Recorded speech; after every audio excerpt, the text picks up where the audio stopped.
శుక్లాంబరధరం విష్ణుం శశివర్ణం చతుర్భుజం ప్రసన్నవదనం ధ్యాయేత్ సర్వవిఘ్నోపశాంతయేత్. వ్యాసాయ విష్ణురూపాయ వ్యాసరూపాయ విష్ణవే నమో వై బ్రహ్మనిధయే వాసిష్ఠాయ నమో నమః. విమలపటీ కమలకుటీ పుస్తకరుద్రాక్షసస్తహస్తపుటీ కామాక్షి పక్ష్మలాక్షి.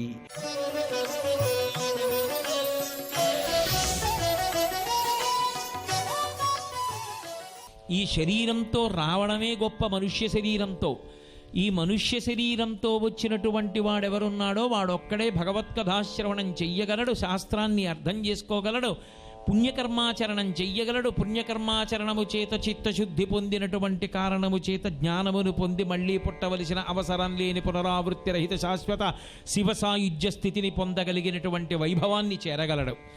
ఈ ఉపాధి లేని కారణం చేత మిగిలిన ప్రాణులు కనీసం రామా అన్న మాట కూడా మాట్లాడలేవు. స్వరపేటిక ఉండి భగవన్నామం పలకగలిగినటువంటి ప్రాణి మనుష్యుడు ఒక్కడే. కానీ ఆ మనుష్యుడు భగవన్మార్గంలో ప్రయాణం చెయ్యాలి అంటే పెట్టవలసిన పెట్టుబడి మళ్ళీ శరీరమే. ఈ శరీరం ఖేదపడితే తప్ప భగవత్కార్యంలో నిలబడడం సాధ్యం కాదు. నేనిప్పుడు సుందరకాండ చెప్పాలి అంటే ఈ శరీరం కొంత ఖేదపడవలసి ఉంటుంది. నేను ఒక ఉపవాసం చెయ్యాలి అంటే శరీరం ఖేదపడాలి. నేను శారదానవరాత్రులు చెయ్యాలి అంటే ఈ శరీరం ఖేదపడాలి. ఒక వ్యాపారస్తుడు తన దగ్గర ఉన్నటువంటి సొమ్ముని పెట్టుబడిగా పెట్టి వ్యాపారం చేస్తే తప్ప లాభం ఎలా రాదో, అలా ఈశ్వరుడిచ్చిన శరీరాన్ని పెట్టుబడిగా పెట్టి ఆధ్యాత్మిక మార్గంలో ప్రయాణం చేస్తే తప్ప అసలు ఉన్నత గతులు చేరలేడు. కానీ లోపల ఉన్న మనసు ఎప్పుడూ భగవత్కార్యంలో శరీరం కష్టపడడాన్ని అంగీకరించదు, వెంటనే తిరస్కరిస్తుందా. ఎందుకు, దీనికన్నా ఇది చేస్తే చాలదా అంటుంది. అఘాయిత్య పాండిత్యమని లోకంలో ఒక మాట ఉంటుంది. ఏమయ్యా ఎప్పుడు పూజ చేసుకోమే, సంధ్యావందనం చేయమే అన్నారు అనుకోండి. ఎందుకంటే మనసులో ఉంటే చాలదా అంటాడు. మనసులో ఉంటే చాలదా అంటున్నావుగా, మరి నీ కొడుకు హైదరాబాద్లో ఉంటే మామిడి పళ్ళ బొట్ట ఎందుకు పంపించావు? మనసులో ఉంటే చాలదా ప్రేమ? నీ కొడుక్కి బట్టలు ఎందుకు కొన్నావు? నీ కొడుక్కి పెళ్ళి ఎందుకు చేస్తున్నావు? నీ కొడుక్కి ఇల్లు ఎందుకు కొనిపెట్టావు? మనసులో ఉంటే చాలదా ప్రేమ? నీ కొడుకు విషయంలోకి వచ్చేటప్పటికే మనసులో ఉంటే సరిపోదు, చేసి చూపిస్తావా? ఈశ్వరుడి దగ్గరికి వచ్చేటప్పటికే మనసులో ఉంటే చాలు, పైకేం చెయ్యక్కర్లేదా? ఉన్నది నిజమైతే చేయకుండా ఉండడం సాధ్యం కాదు.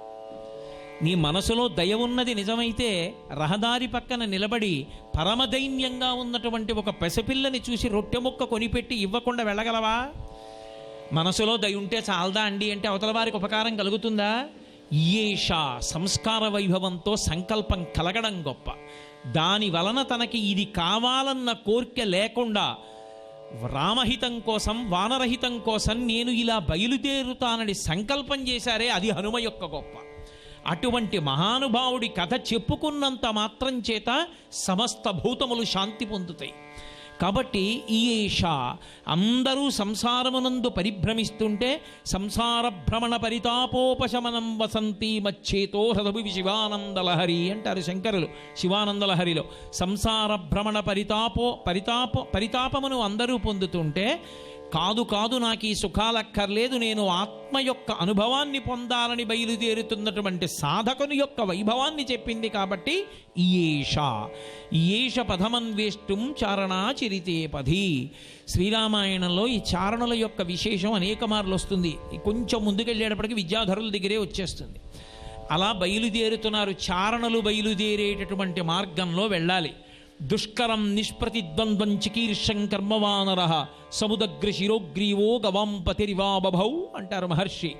ఆయన బయలుదేరడానికి సిద్ధపడినటువంటి వారై మహేంద్ర పర్వత శిఖరం మీద నిలబడి మెడ ఎత్తి ఆకాశం వంక సముద్రం వంక తిన్నగా చూస్తుంటే ఎలా ఉన్నారంటేట, బాగా బలిష్టమైనటువంటి ఒక ఎద్దు బాగా ఎత్తైన ప్రదేశంలో నిలబడి చూస్తుంటే ఎలా ఉంటుందో అలా ఉన్నారట ఆయన. అలా ఉన్నటువంటి వారు కాబట్టి మహానుభావుడైనటువంటి హనుమ అలా వర్ణింపబడ్డారు. ఏమిటి దాని యొక్క విశేషం అంటే నందీశ్వరుడితో పోల్చారు అన్నప్పుడు మీరు ఒక్క విషయాన్ని గుర్తుపెట్టుకోవాలి. శివుని యొక్క వాహనమైనటువంటి నంది మనందరం ఎలా పుట్టామో అలాగే పుట్టాడు ఆయన కూడా. అలాగే పుట్టి నందీశ్వరుడై మహానుభావుడు. మీరు నంది ఎప్పుడూ లోకానికి పృష్ఠభాగాన్ని పెడుతుంది, దృష్టి అంతా శివలింగం మీద పెడుతుంది.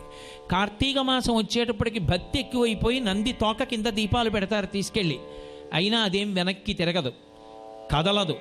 పిడుగులు పడనివ్వండి, ఉరుములు ఉరమనివ్వండి, ఎప్పుడు శివుణ్ణే చూస్తుంటుంది తప్ప వేరొకటి చూడడం, వెనక్కి తిరగడం నందీశ్వరుడికి చేత కాదు. ఎప్పుడూ శివుణ్ణే చూస్తూ రమించిపోయేటటువంటి స్వరూపమున్నటువంటి నంది ఎటువంటిదో, యోగ దృష్టితో సీతమ్మ సీతమ్మ సీతమ్మ సీతమ్మ సీతమ్మ తప్ప సీతమ్మ కానిది తనకక్కర్లేదని నయ్యితి నయ్యితి నయ్యితి నయ్యితి నయ్యితి అని ఆత్మ అనుభవంలోకి వచ్చే వరకు విడిచిపెడుతూ వెళ్ళగలిగినటువంటి ప్రజ్ఞ కలిగిన యోగిగా మారగలిగినటువంటి సాధకుడిగా ప్రారంభమవుతున్న హనుమ యొక్క అద్భుత విశేషాన్ని ఆవిష్కరించడానికి నందీశ్వరుడితో ఉపమానం చెప్పారు మహర్షి. అందుకని నంది ఎలా నిలబడతాడో, వృషభం ఎలా నిలబడుతుందో అలా నిలబడి ఉన్నారు. దుష్కరం నిష్ప్రతిద్వంద్వం చికీర్షం కర్మవానరః సముదగ్ర శిరోగ్రీవో గవాంపతిరివాబభౌ. అసలు ఆ శ్లోకం ప్రారంభమే దుష్కరం, ఈ పని ఎవరు చెయ్యలేరు, అసలు ఆ సంకల్పమే చెయ్యరెవరు. రావణాసురుడి పేరు చెప్తే భయం. గోదావరి నది అంతటిది మాట్లాడలేదు. రాముడు అరణ్యకాండలో ఎలుగెత్తి ఎరిచి నా భార్యను ఎవరపహరించారంటే గోదావరి చెప్పలేదు. కారణం రావణాసురుడు వచ్చి తనని ఇంకింపచేస్తాడని భయపడింది. నదులు సమస్త భూతములు భయపడ్డాయి. రాముడి శోకాన్ని చూసి తట్టుకోలేక మృగములు మాత్రం దక్షిణ దిక్కుకి చూపిస్తూ పరిగెత్తాయి. కాబట్టి అన్ని భూతములను భయపెట్టగలిగినటువంటి రావణాసురుని చేత పరిపాలింపబడుతున్నటువంటి కాంచనలంకా పట్టణంలోకి తానొక్కడే ప్రవేశించి సీతమ్మ తల్లి యొక్క జాడ కనిపెట్టి వెనక్కి రావాలనేటటువంటి దృష్టితో బయలుదేరుతున్నటువంటి హనుమ యొక్క దృష్టి కాంచనలంకలోకి ప్రవేశించినప్పటికీ కూడా ఎప్పుడూ సీతమ్మ కొరకు, సీతమ్మను దర్శించాలనేటటువంటి జిజ్ఞాసయందు ఉంటుంది తప్ప ఏ ఇతర విషయములందు ఆకర్షితుడై నిలబడనేటటువంటి విషయాన్ని ఆవిష్కరించడానికి మహర్షి ఎత్తుకున్నటువంటి అద్భుతమైనటువంటి శ్లోకం ఆ శ్లోకం. కాబట్టి నందీశ్వరుడిగా నిలబడి ఉన్నారు ఆ పర్వత శిఖరం మీద.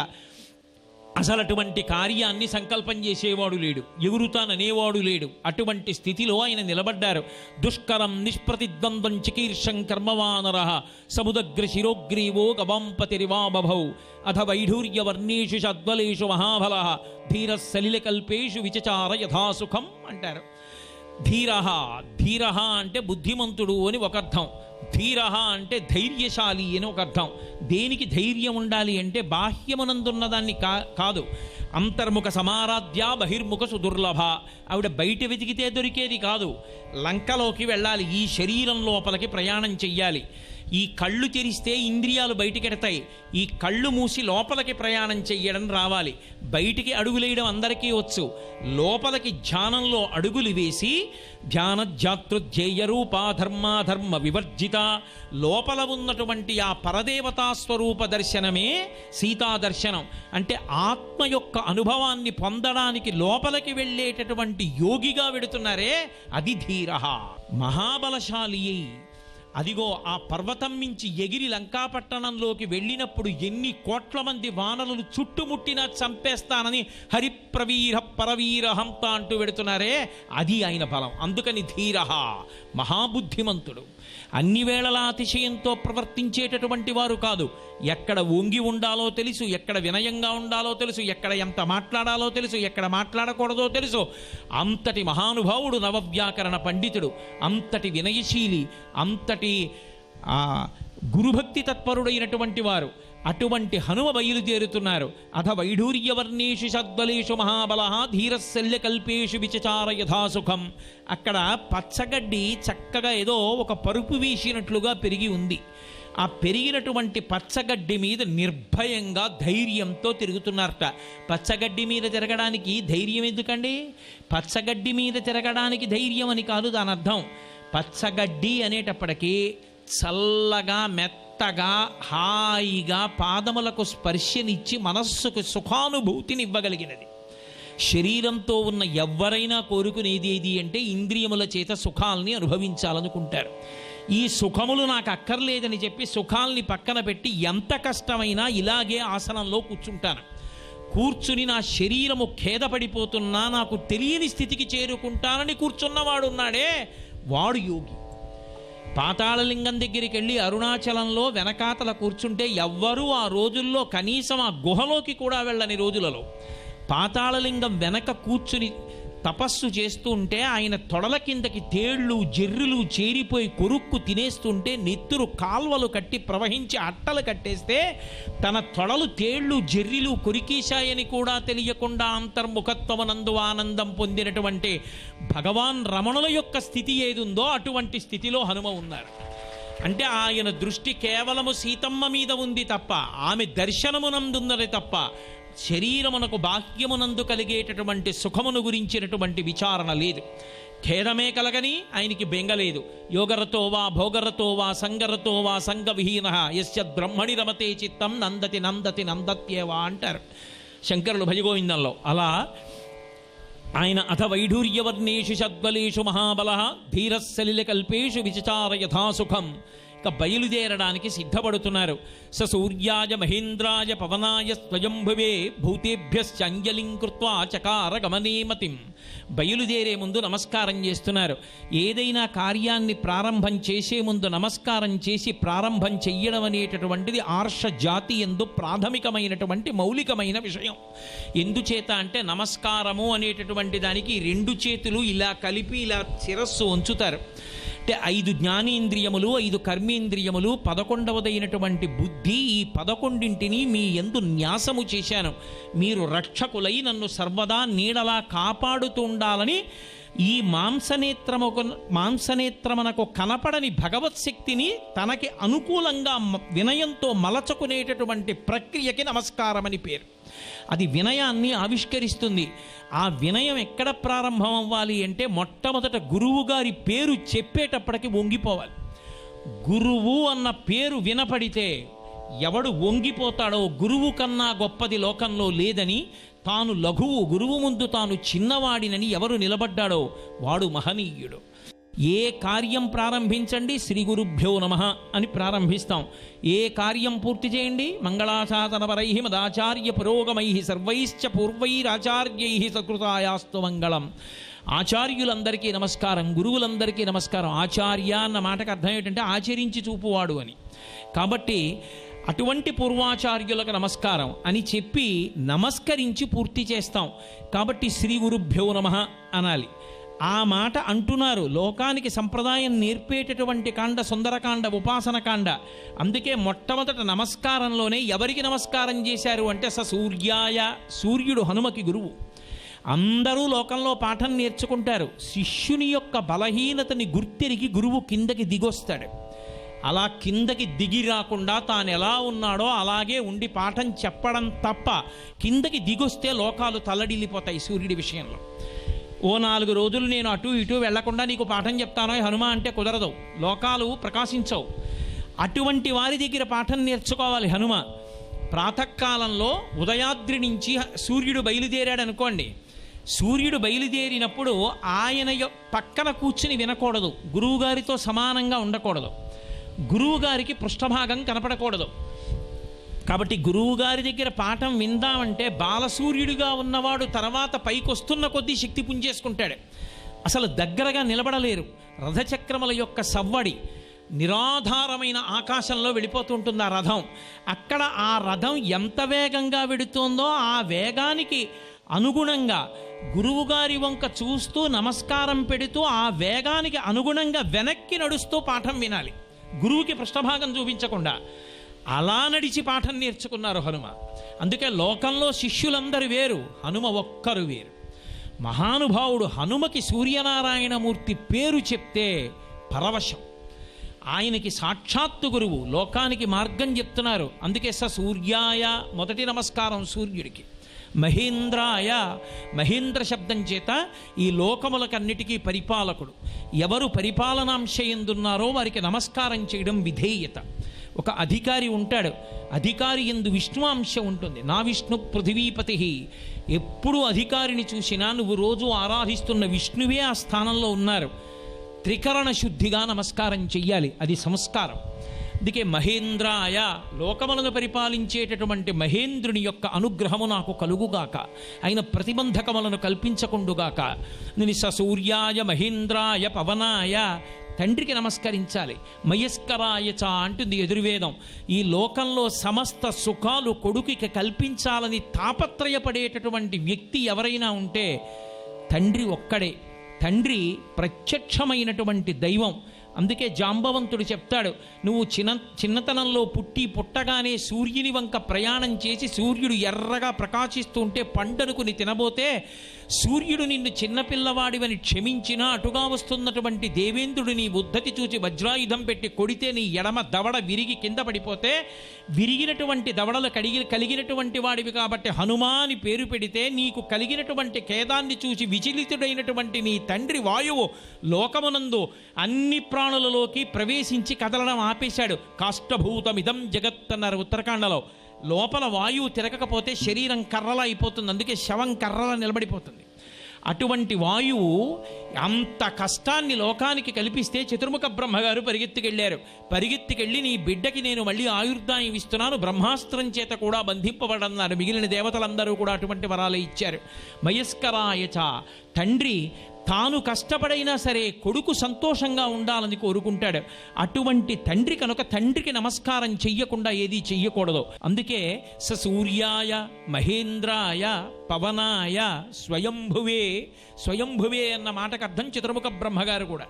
స్వయంభూడైనటువంటి బ్రహ్మగారికి నమస్కారం. ఎందుకని?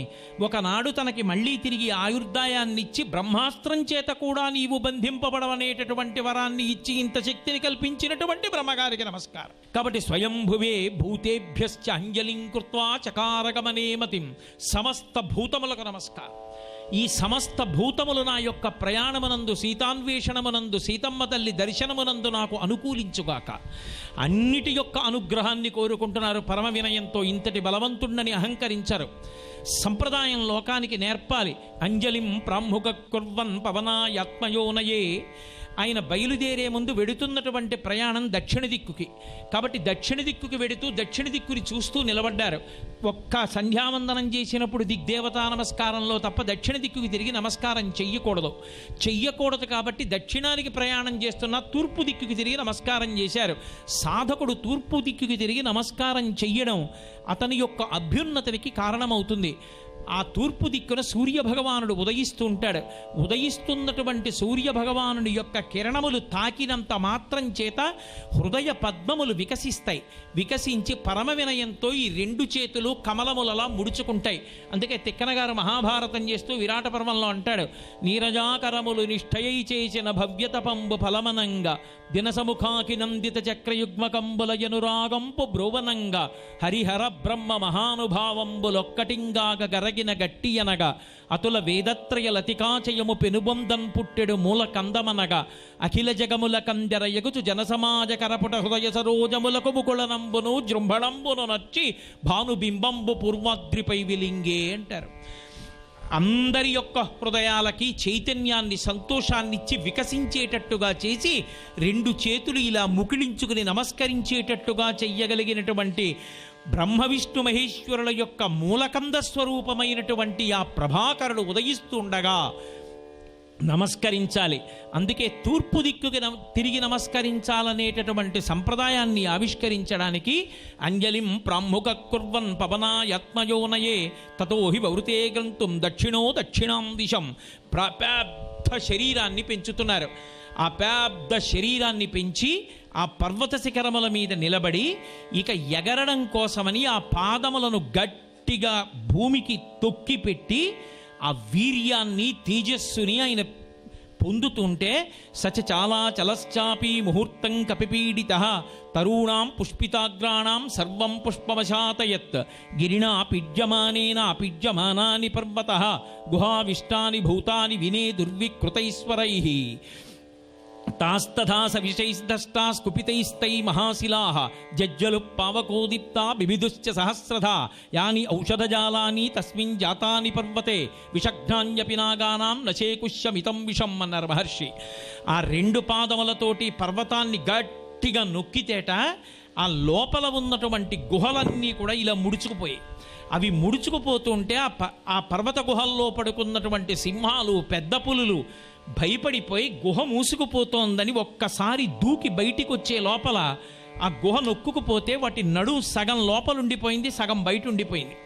అవి వికృతంగా పెద్ద పెద్ద అరుపులు అరుస్తుంటే మహేంద్రగిరి అంతా కూడా ప్రతిధ్వనించింది. రాళ్లన్నీ కూడా దొల్లి కింద పడిపోయాయి. అక్కడ ఉన్నటువంటి జలధారలన్నీ కూడా ఒక రాయితో ఒక రాయి ఒరుసుకుని ఆ నీళ్ల యొక్క గమనం తప్పి ప్రవాహాలన్నీ కూడా అస్తవ్యస్తంగా వెడుతుంటే మంచి అంతర్ముఖత్వంతో ఉండి తపస్సు చేసుకుంటున్నటువంటి మునులు మహేంద్రగిరిని ఎవరో కదిపేస్తున్నారు, ఉత్పాతం ఏర్పడిందని వెంటనే విడిచిపెట్టి ఆకాశంలోకి ఎగిరిపోతున్నారు.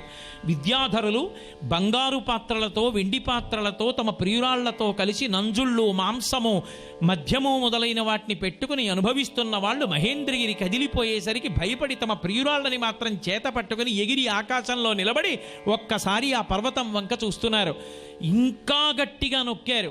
ఇప్పటి వరకు గుహలే మూసుకున్నాయి. ఇంకా గట్టిగా నొక్కేయడంతో పర్వతంలో అక్కడక్కడ ఉన్నటువంటి కన్నాలు, కలుగులు, ఎలుకలు, పందికొక్కులు, పాములు పడుకున్నటువంటి కలుగులు మూసుకుంటున్నాయి. ఆ చప్పుడు విని పాములు గబగబా బయటికి వచ్చాయి. బయటికి సగం వచ్చేటప్పటికీ ఆ కన్నం మూసుకుపోయింది. రాళ్ల మధ్యలో సగం శరీరం కలుగులో ఉంది, సగం శరీరం పైకుంది. పైకి ఉన్నటువంటి శరీరంలో నోరు ఉంది కాబట్టి ఆక్రోశించి భయంతో తాస్తథాస విషైస్తష్టా కుపితైస్తైర్మహాశిలాః జజ్జలు పామకో దీప్తా బిభిదుశ్చ సహస్రధా.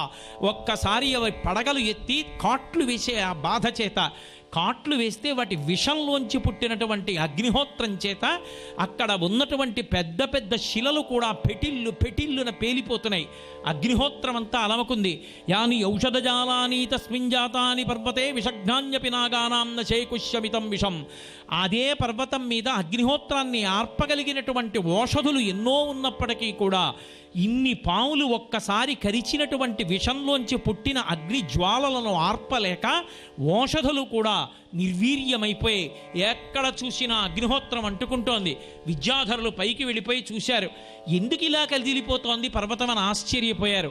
ఇంతలో చారణులు, అంటే వాళ్ళు లోకానికి మంగళవార్తలు అందిస్తూ ఉంటారు. ఆ చారణులు సమూహాలుగా నిలబడి చెప్పుకుంటున్నారు. రామార్థం వానరార్థంచ చికీర్షం కర్మదుష్కరం సముద్రస్య పరం పారం దుష్ప్రాపం ప్రాప్తుమిచ్చతి. మహానుభావుడు హనుమ తన కోసం కాదు, తనకేదో సన్మానపత్రం ఇస్తారు, సత్కారపత్రం ఇస్తారు, లేకపోతే 5 రూపాయలు ఇస్తారనేటటువంటి కోరికతో చేసినవాడు కాడు.